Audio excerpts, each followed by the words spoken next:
Bonjour mes amis, bonjour à tous, merci d'être là. Regardez un peu la tête de notre président.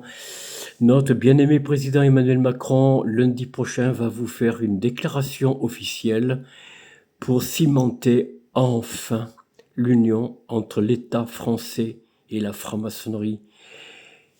Le maréchal Pétain avait combattu contre la dictature franc-maçonne dans l'armée française d'abord et ensuite dans le pays. Bon, vous allez me dire, c'est le maréchal Pétain.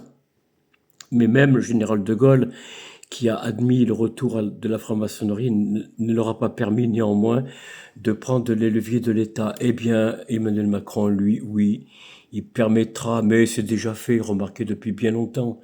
L'État français est déjà tenu par la franc-maçonnerie, c'est pas nouveau. Mais là, il va officialiser cette fois le partenariat, l'union des deux entités, l'une philosophique, enfin du moins prétendue-t-elle, la franc-maçonnerie, et puis l'État, plus laïque, plus, etc.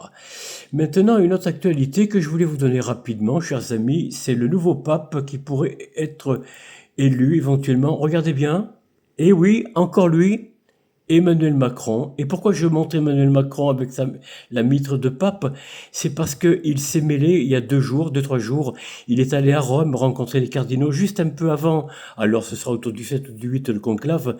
Mais il est allé voir les cardinaux, oui, à Rome pour leur parler, les inciter, peut-être même discrètement, en tout cas officieusement, de faire une place importante au cardinal français. Vous voyez, bon, vous me direz, bon, Donald Trump souhaite aussi depuis Washington que ce soit le cardinal, je ne sais plus le nom, américain, le cardinal Dolan. Alors je ne sais pas comment le français s'appelle, mais c'est un cardinal français qui représentera la France à l'élection du futur souverain pontife, donc du pape, et Emmanuel Macron est allé à Rome pour essayer d'obtenir peut-être un peu, on va dire une influence, quoi, essayer d'influencer un peu le conclave. Pourquoi pas? Et pourquoi pas Emmanuel Macron comme pape, non? Vous le voyez pas? Mais moi, je le verrais très bien. Il coule la France, eh ben, il pourrait couler aussi le Vatican, non? Vendre tout l'or que le Vatican possède et mettre le Vatican à genoux comme il met la France à genoux. Voilà, à très bientôt. Au revoir, mes amis.